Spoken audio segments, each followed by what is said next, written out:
हमारा कलाम कानून से बड़ा है, जो हमारे संविधान से ही बड़ा है। संविधान से भी बड़ा है। हमारा अल्लाह बड़ा, हमारा कलाम बड़ा।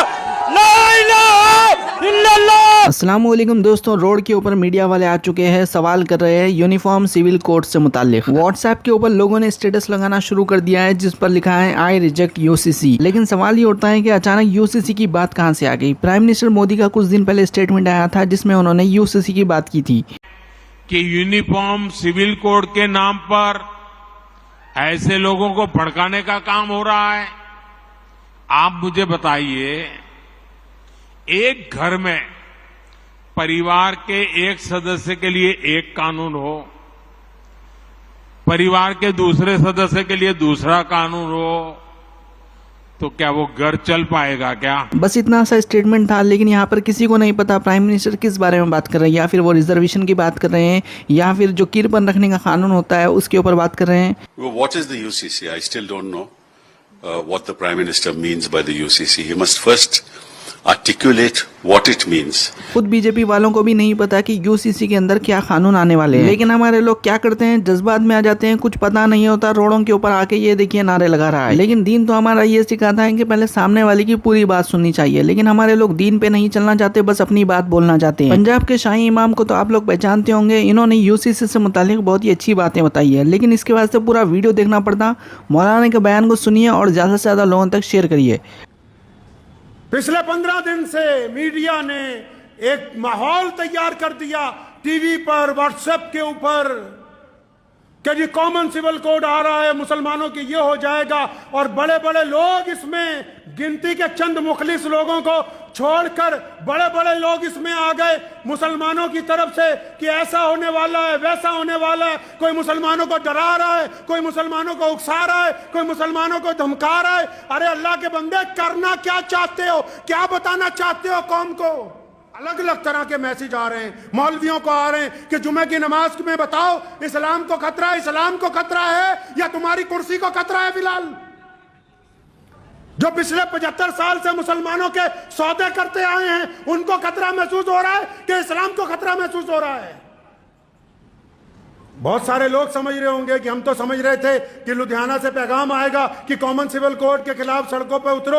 अल्लाह के बंदे, जिस कानून का अभी तक ड्राफ्ट तैयार नहीं हुआ, ड्राफ्ट समझते हैं, जिस कानून का खाका नहीं बना, जिस कानून को तहरीरी तौर पर अभी पार्लियामेंट में लाया नहीं गया, जिस कानून की अभी रूपरेखा बनी नहीं है, आपने और आपके साथ मीडिया वालों ने मिलके पूरा हवा खड़ा कर दिया कि जी मुसलमानों के खिलाफ कॉमन सिविल कोड आएगा तो मुसलमानों का ये हो जाएगा, वो हो जाएगा।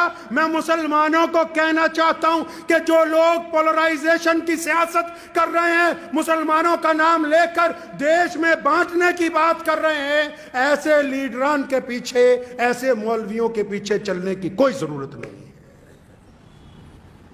कॉमन सिविल कोड है क्या, इस पे गुफ्तगू ही नहीं हुई।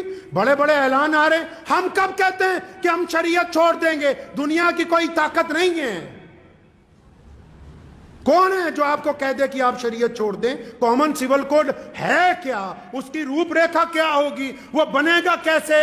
क्या वो सिर्फ मुसलमानों के लिए बनने जा रहा है? नहीं, वो इस मुल्क के 140 करोड़ लोगों के लिए बनना है। कितने लोगों के लिए बनना है जी? 140। और हम कितने हैं? 18 या 20 करोड़ मुसलमान। ये जो बाकी हमारे भाई हैं, हिंदू भाई हैं, सिख भाई हैं, दलित भाई हैं, जितनी भी कौमें हैं, वो भी कोई राय देंगी या नहीं देंगी? अभी हुकूमत कोई ड्राफ्ट लेके आएगी कि नहीं लेके आएगी? जब हुकूमत ड्राफ्ट लेकर आएगी पार्लियामेंट में, उस ड्राफ्ट के आने के बाद यह तय होगा कि किस किस कौम के कौन कौन से रस्म, कौन कौन से रिवाज उस कानून के तहत आने वाले हैं। अभी जब तक वो ही नहीं आया, आपसे राय पूछी, आपसे लॉ कमीशन ने राय पूछी तो राय लिख के दे आओ। राय देने के लिए इतना बड़ा बवंडर खड़ा किया कि ऐसा लगने लगा कि पता नहीं मुसलमानों में और गैर मुस्लिमों में कोई लड़ाई तैयार है। ये पता ही नहीं कि सिविल कोड है क्या।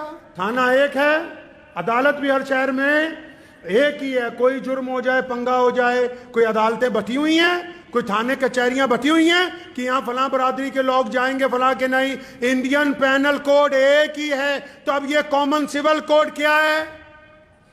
कॉमन सिविल कोड बोलते हैं, सिविल का मतलब आम लोगों की जो बरादरियां हैं, बरादरियों में जो रस्मों रवाज हैं, उनके ऊपर एक एडवाइजरी के कानून को लेके आना है। मिसाल के तौर पर कोई बरादरी है या कोई मजहब है, वो कहता जी सिर के ऊपर टोपी पहन लो, जैसे हम कहते हैं सिर पे टोपी रखो नमाज के टाइम, रख लीजिए। अब अगर कोई नमाजी कहे तो मैं नहीं रखता, एडवाइस है कि रख लो, नहीं रखते तो कोई धक्केशाही नहीं है। कॉमन सिविल कोड में अगर ये आ गया कि इद्दत गुजारने की इजाजत नहीं देती सरकार, लेकिन जिस बेटी ने इद्दत गुजारनी है, जब वो खुद कहती कि मैं अल्लाह और उसके रसूल के हुक्म में आके इद्दत गुजारूंगी, तो उसके साथ जबरदस्ती नहीं है। 3 तलाक का कानून आया, मान लिया कि पार्लियामेंट में पास हो गया, 3 तलाक अगर किसी घर में हो गई, अगर मियाँ बीवी दोनों शरीयत के पाबंद हैं, वो कहते हैं कि हमसे गलती हो गई, हम शरीयत के पाबंद हैं, तो उनको कौन छेड़ सकता है? अगर इन दोनों में से कोई शरीयत का पाबंद नहीं है तो बीवी को इख्तियार है वो जाके वहां मुकदमा कर दे, क्योंकि पार्लियामेंट में कानून बना दिया गया 3 तलाक का। जो सिविल कानून होते हैं वो इख्तियारी होते हैं कि वो इख्तियार किए जाएंगे या इख्तियार नहीं किए जाएंगे। लेकिन यहां मसला यह है कि कानून अभी आया नहीं, कानून का ड्राफ्ट अभी पार्लियामेंट में नहीं आया, कानून का भी रूपरेखा तैयार नहीं हुई, मीडिया वालों ने उसका बवाल बनाया, हमने उनका साथ देना शुरू कर दिया। आप तो खुद कहते थे कि उन लोगों का साथ न बनो, उनके हिस्सेदार न बनो जो मुल्क में बांटने की बात करते हैं। यह क्या बात हुई कि सियासतदानों ने गेंद फेंकी और आप सारे के सारे उसके साथ खेलने लगे और इतना बड़ा हवा मुसलमानों के लिए सिर्फ खड़ा कर दिया कि कॉमन सिविल कोड आ रहा है, फलां तारीख तक राय दे दो, फलां तारीख तक फार्म भर दो। अगर फार्म नहीं भरेंगे तो क्या हम किराएदार हैं भाई? हमें निकाल देंगे कोई? मीडिया वालों को अच्छे से पता होता है कि किस बात पर आपको ट्रिगर किया जा सकता है, आपको गुस्से में लाया जा सकता है और टीआरपी बटोरी जा सकती है आपके नाम पर। अब समझदार होंगे तो ये बातें समझ में आ रही होंगी, अगर ना समझे आप भी गोदी मीडिया का शिकार हो चुके हैं तो इनके साथ ही जाइए।